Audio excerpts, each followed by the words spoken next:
Hello everyone. अभी RI Bhopal का जो एप्लीकेशन पोर्टल है वो ओपन हो चुका है। तो अभी बहुत बच्चे अप्लाई कर रहे हैं और उनमें से बहुत बच्चों का कुछ कुछ डाउट्स आ रहा है। और मैंने देखा कि ये जो डाउट्स है वो शायद बहुत सारे बच्चों को आ सकता है। तो मैंने सोचा कि हर किसी को इंडिविजुअली रिप्लाई करने से अच्छा है कि एक वीडियो बना दिया जाए जिसमें सभी का हेल्प हो जाए। तो चलिए शुरू करते हैं। पहले कुछ डाउट्स ऐसे हैं।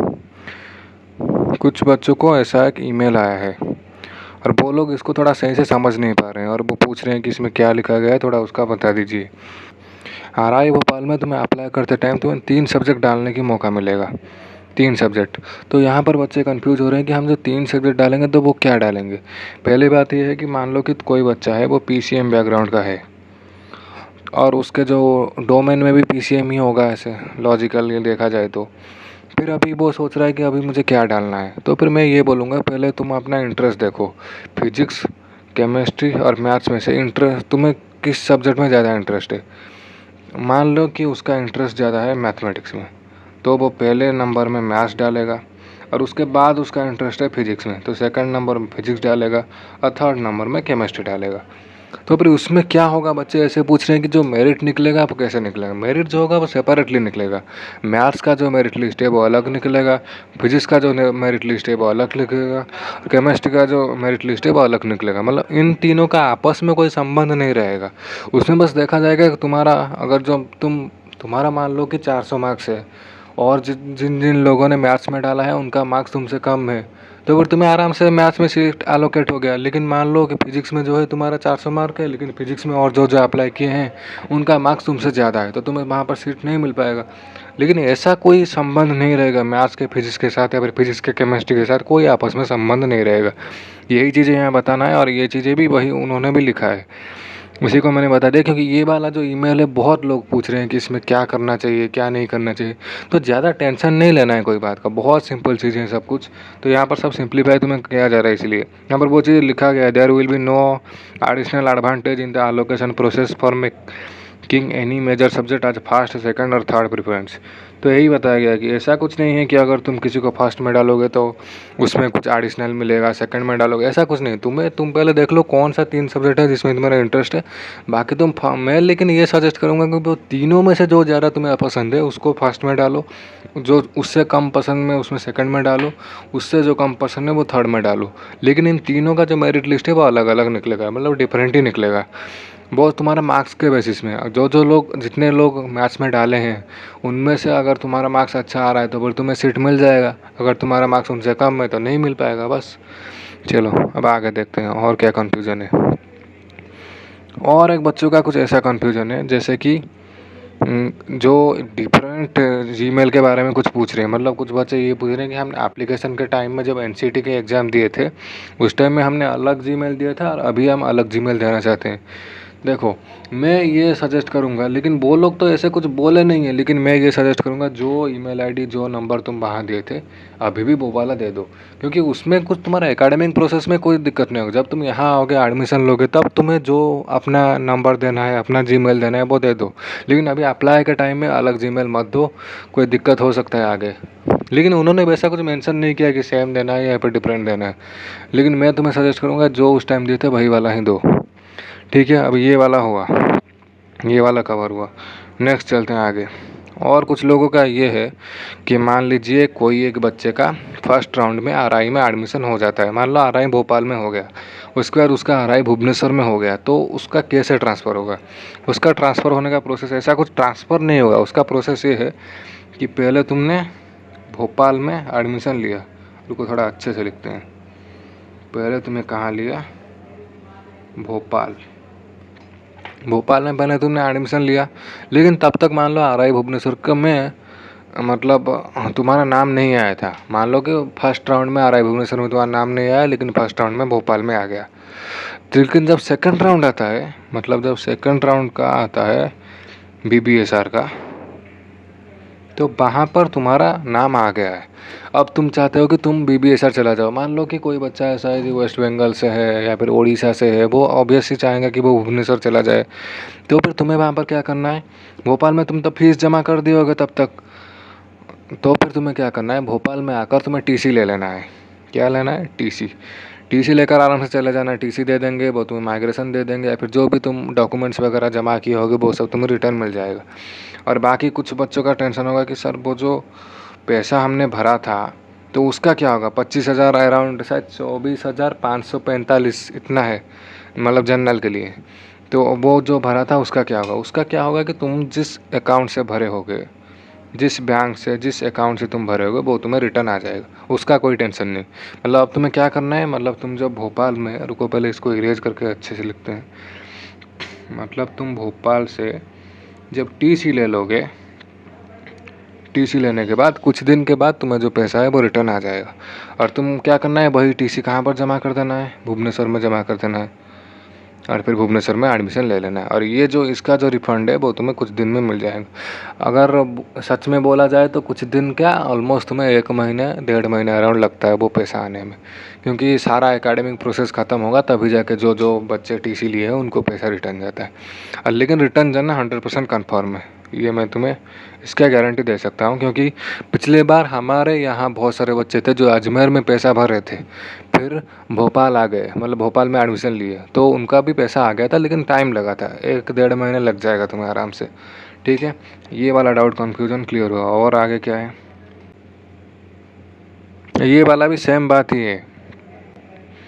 यहाँ पर जो पूछा है कि एडमिशन फी जो यूएस जाएगा क्या, यूएस नहीं जाएगा, वो तुम्हें रिटर्न आ जाएगा। क्या होगा, वो तुम्हें रिफंड हो जाएगा। कितने दिन मैंने तुम्हें बताया, वेट करना होगा, लेकिन 1 मंथ तो मिनिमम है। क्योंकि वो जब तक उनका सारा मतलब पूरा 5 राउंड 6 राउंड तक उनका एडमिशन काउंसलिंग प्रोसेस जब तक ख़त्म ना हो जाए तब तक तो वो तुम्हें पैसा नहीं दे सकते। जब पूरा 6 राउंड तक उनका एडमिशन प्रोसेस ख़त्म हो जाएगा तब वो तुम्हें उनका जो पैसा है वो तुम्हें रिटर्न कर देंगे। मतलब वो देखेंगे ना कि कौन कौन बच्चे हैं जो अप्लाई किए थे अब विड्रॉल कर रहे हैं, तो उसी हिसाब से तुम्हें पैसा रिटर्न जाएगा। लेकिन ये सर देखो, कोई मतलब प्राइवेट संस्था तो है नहीं, ये सरकारी संस्था ही है, तो यहाँ पर कोई चोरी घपला नहीं होगा कुछ। तुम्हारा जो भी पैसा है वो सब रिफंड चला जाएगा तुम एडमिशन विड्रॉल करने के बाद। तो ये जो वेस्ट वाला जो बात है, वेस्ट नहीं जाएगा। ठीक है, नेक्स्ट देखते हैं। नेक्स्ट ये है कि कुछ लोगों का कन्फ्यूजन हो रहा है, वो SBI कलेक्ट में क्या है, SBI कलेक्ट में जो पैसा भरने के टाइम वहाँ पर एक पूछता है कि हॉस्टल और जनरल EWS OBC, मतलब जो है बात यह है कि जनरल के लिए जो फीस जितना है, कितना है, 24,545 इतना ही है शायद। मैं थोड़ा देखा नहीं, मैं भूल गया। मैं ये जो बोल रहा हूँ पिछले साल का है, बस सेम ही होगा वैसे। मतलब वो ये है कि जनरल EWS का फीस जितना है OBC का ही फीस उतना है। तो यहाँ पर उसने ये पूछा है कि EWS वाला भी जनरल OBC डालेंगे, तो हाँ भाई उसी में ही डालना है तुम्हें। ये SBI कलेक्ट में इसका हो रहा होगा। ठीक है, और एक बच्चे का ये है कि 408 आ रहा है EWS कैटेगरी से, BSc B.Ed zoology major, chance से RI भुवनेश्वर में आराम से हो जाएगा। RI भुवनेश्वर में वैसे मैं तो सजेस्ट करूँगा कि उसके साथ साथ तुम और भी थोड़ा डाल लो, जैसे कि RI भोपाल में डाल लो और अजमेर में भी डाल लो, अजमेर। लेकिन 408 है तो भुवनेश्वर में भी हो जाएगा, लेकिन शायद फर्स्ट राउंड में थोड़ा दिक्कत हो सकता है, सेकंड राउंड में तो हो ही जाएगा। ठीक है, और क्या है, अच्छा ये एक अच्छा डाउट है, ये शायद बहुत बच्चों को ये वाला डाउट आ रहा होगा। यहाँ पर ये पूछा है कि अगर मुझे फर्स्ट मेरिट लिस्ट में फर्स्ट चॉइस वाला सब्जेक्ट नहीं मिलता है, जैसे कि मान लीजिए एग्जाम्पल ही ले लेते हैं, एक मैं PCM का एग्जाम्पल लेता हूँ। मान लो कि इस बच्चे का सबसे ज़्यादा इंटरेस्ट है मैथ्स में, फर्स्ट मेरिट लिस्ट निकला, लेकिन इस बच्चे का जितना मार्क्स है उससे ज़्यादा मार्क्स रखे हैं जो लोग मैथ्स में अप्लाई किए हैं, तो इसको सीट नहीं मिल पाया। तो फर्स्ट राउंड में ये बच्चा जो है फेल हुआ, मतलब फर्स्ट राउंड में उसको सीट नहीं मिल पाया। तो क्या हुआ, तो उसी मेरिट लिस्ट में सेकंड चॉइस वाला क्यों नहीं मिलेगा, सेकंड चॉइस वाला आराम में मिल जाएगा। अगर मान लो सेकंड चॉइस तुमने फिजिक्स डाला है और फिजिक्स में बाकी जो लोग अप्लाई किए हैं उनका मार्क्स तुमसे कम है, मतलब तुम्हें सीट अलर्ट होने लायक मार्क्स तुम्हें आ गए हैं तो फिर उसमें हो जाएगा। मैथ्स में अगर नहीं हुआ तो फर्स्ट लिस्ट में फिजिक्स में हो सकता है। इवन कि ऐसा भी है अगर सेकंड लिस्ट में तुम्हें भी मैथ्स मिल सकता है। अगर तुम्हारा मार्क्स उतना है कि जो सेकंड लिस्ट में जो जो बच्चे हैं उनसे तुम्हारा मार्क्स अच्छा बन रहा है तो फिर सेकंड लिस्ट में तुम्हें मैथ्स मिल सकता है। अच्छा, और क्या है, सेकंड मेरिट लिस्ट तक वेट करना पड़ेगा। उसी मेरिट लिस्ट में सेकंड चॉइस में मिल जाएगा। हाँ, आराम से मिल जाएगा। या सेकंड मेरिट लिस्ट नहीं, सेकंड मेरिट लिस्ट तक वेट नहीं करना पड़ेगा। अगर तुम्हारा मार्क अच्छे बने हैं, मतलब मान लो सेकंड में चॉइस तुम्हारा फिजिक्स है और फिजिक्स में जो लोग बाकी जो लोग अप्लाई किए हैं उनसे तुम्हारा मार्क्स अच्छा है तो सेकंड लिस्ट तक वेट करने की ज़रूरत नहीं, फर्स्ट लिस्ट में ही हो जाएगा। ठीक है, नेक्स्ट।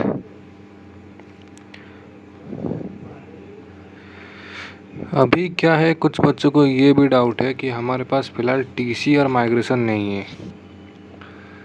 उनके पास क्या है, टीसी और माइग्रेशन फ़िलहाल नहीं है, मतलब उनको शायद स्कूल से अभी मिला नहीं है या फिर थोड़ा लेट होगा मिलने में। तो वो अभी बोल रहे हैं कि वहाँ पर जो एक डॉक्यूमेंट अपलोड करना है आरआई भोपाल का, वो जो एप्लीकेशन फॉर्म आया है तो उसमें हम कैसे करेंगे। तो वहाँ पर उसके लिए भी उन्होंने एक तरीका दिया था। कहाँ दिया था ना, उसका जो प्रॉस्पेक्टस है वहाँ पर उन्होंने एक अंडरटेकिंग का फॉर्म दिया था, वो मैं तुम्हें दिखा रहा हूँ। ये है वो अंडरटेकिंग का फॉर्म। इसको पहले समझो, बहुत बच्चे इसको समझ नहीं पा रहे। ये चीज़ उनके लिए है जिनके पास फ़िलहाल टीसी और माइग्रेशन नहीं है। और इसमें तुम्हें क्या करना है, इस अंडरटेकिंग फॉर्म में, जैसे यहाँ देखो, यहाँ पर लिखा गया आई डैश, जैसे कि मेरा नाम क्या है, आशुतोष।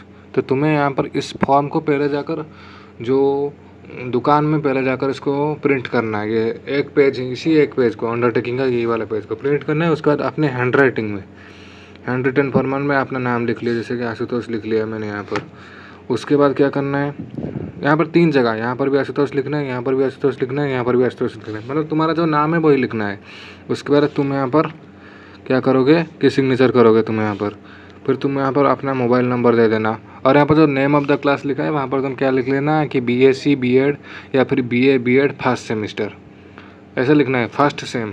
जैसे कि मान लो तुम बीएससी बीएड करना चाह रहे हो तो ऐसा लिखोगे BSc BEd first sem, SEM, बस इतना। अगर तुम्हें बीए करना है तो फिर तुम ऐसे लिखोगे बीए बीएड फर्स्ट सेम, ये लिखना है। उसके बाद यहाँ पर जो पेरेंट्स का सिग्नेचर मांगा है, यहाँ पर तुम पिताजी का हो या फिर माताजी का हो, किसी का सिग्नेचर यहाँ पर कर देना और उनका मोबाइल नंबर दे देना। मतलब यहाँ पर पेरेंट्स का मोबाइल नंबर, यहाँ पर तुम्हारा मोबाइल नंबर, और इसके नीचे मैंने तुम्हें बोला बीएससी बीएड या फिर बीए बीएड फर्स्ट सेम लिखना है। बस ये चीज़ किसके लिए है, जिन लोगों के पास अभी फ़िलहाल के लिए माइग्रेशन या फिर टीसी जो है वो नहीं है, वो ये वाला लिखकर वो डॉक्यूमेंट में जो देना है ना, जो जो चीज़ें मांगे हैं डॉक्यूमेंट में, उसका एक PDF फाइल बनाकर इसके साथ दे देना है। अगर टीसी और माइग्रेशन ना हो तो, अगर टीसी और माइग्रेशन पहले से ही है तो फिर इसका कोई ज़रूरत नहीं है। ठीक है, और इसका मतलब क्या है कि जब तुम्हारा एडमिशन होगा, मान लो अभी तुमने बस अप्लाई किया, उसके बाद मेरिट निकलेगा, फिर तुम डॉक्यूमेंट लेकर यहाँ पर आओगे, मतलब भोपाल आओगे, फिर तुम्हारा एडमिशन होगा। फिर एडमिशन होने का 10 दिन के अंदर तुम्हें कैसे भी करके टीसी और माइग्रेशन को दे देना है। अगर मान लो जिस दिन तुम एडमिशन कर रहे हैं आए हो, मतलब जिस दिन तुम एडमिशन करने आए हो उस दिन मान लो तुम्हारे पास टीसी और माइग्रेशन तब तक मिल गया, क्योंकि अभी मेरिट निकलते निकलते कम से कम 1 महीने और लग जाएंगे, फर्स्ट मेरिट निकलते निकलते, समझे। मान लो जब तक तुम्हारा मेरिट निकला नाम, तो तब तक तुम्हें टीसी और माइग्रेशन मिल गए, तो फिर तुम्हें फिर ये अंडरटेकिंग का कोई सेंस नहीं बना, तुम डायरेक्ट टीसी और माइग्रेशन दे देना। लेकिन मान लो कि जब तुम आए यहाँ पर एडमिशन करने के लिए, मान लो फर्स्ट मेरिट लिस्ट में तुम्हारा नाम आ गया, फिर तुम्हें बुलाया गया कि एडमिशन के लिए डॉक्यूमेंट सारा कुछ फिजिकली लेकर आओ, लेकिन तब तक भी तुम्हारे पास टीसी और माइग्रेशन नहीं है, तो फिर तुम ये अंडरटेकिंग दोगे, फिर जाके 10 दिन के अंदर तुम्हें फिर टीसी और माइग्रेशन जो है वो अपलोड करना है, मतलब वहाँ पर आके फिजिकली सबमिट करना है। ठीक है, अभी क्या है, बस इतना ही था अभी के लिए। और अच्छा, और एक चीज़ है कि कुछ लोग इसमें भी कन्फ्यूजन है कि हमारा इतना मार्क्स आ रहा है तो हमें अप्लाई करना चाहिए या फिर नहीं। क्योंकि देखो, अभी तुम अप्लाई सारे कॉलेजेस में तो कर नहीं सकते, क्योंकि सब कॉलेजेस में कम से कम 500-1000 खर्चा हो रहा है। तो फिर मतलब हमें अप्लाई करना चाहिए या फिर नहीं, वही वाला बात है। ये बात मैं पहले से बता चुका हूँ। अगर तुम्हारा 400 प्लस मार्क्स बन रहे हैं जनरल कैटेगरी का बात हो रहा है यहाँ पर। अगर तुम्हारा जनरल कैटेगरी है और 400 प्लस मार्क बन रहा है, तुम्हें जो भी कॉलेज पसंद है, आईआईटी हो या फिर आरआई हो या फिर जहाँ जाना है वहाँ पर तुम आराम से अप्लाई कर लो, तुम्हारा होना 100% कन्फर्म है, इसमें कुछ सोचने वाली बात नहीं है। लेकिन मैं सजेस्ट करूँगा जो भी जनरल कैटेगरी वाले हों, अगर तुम्हें आरआई जाना है, जैसे कि अजमेर हो गया, भोपाल हो गया या फिर मैसूर हो गया, भुवनेश्वर हो गया, जहाँ पर हो गया, अगर तुम जनरल कैटेगरी को और 350 से प्लस आ रहा है तो फिर तुम अप्लाई कर लो, क्योंकि हो जाता है ऑलमोस्ट, चांसेस बहुत ज़्यादा है कि हो जाएगा। क्योंकि अगर अभी तुम अप्लाई नहीं करोगे, कुछ ही 1000 रुपये के लिए मतलब पीछे हटोगे, मान लो कि उस टाइम में कम मार्क्स में हो जा रहा है किसी कारण लास्ट राउंड तक, तो फिर तुम्हें थोड़ा गिल्ट फील होगा। तो 350 से प्लस है तो फिर अप्लाई कर लो, और बाकी जो होगा फिर तो तुम्हें मैं अपडेट देता रहूँगा। फर्स्ट राउंड में इतना गया, सेकंड राउंड में इतना गया, थर्ड राउंड में इतना गया, जब जितने बार मेरिट लिस्ट आते रहेंगे मैं उसके रिगार्डिंग अपडेट देता रहूँगा। और बात यह है कि अगर तुम्हारे किसी के पास वो आरआई भोपाल का वो जो एप्लीकेशन पोर्टल का लिंक नहीं है, तो उसको मैं यहाँ पर डिस्क्रिप्शन बॉक्स या फिर पिन कमेंट में प्रोवाइड कर दूँगा। बाकी अगर टेलीग्राम चैनल में जुड़ना है तो फिर उसके लिए भी मैं लिंक जो है वो प्रोवाइड कर लूँगा। तो ठीक है, लास्ट तक बने रहने के लिए बहुत बहुत शुक्रिया तुम्हारा। अगर कुछ और भी डाउट्स है तो फिर कमेंट सेक्शन में लिख देना, उसके रिगार्डिंग भी हम चर्चा करेंगे। तो मिलते हैं अगले वीडियो में।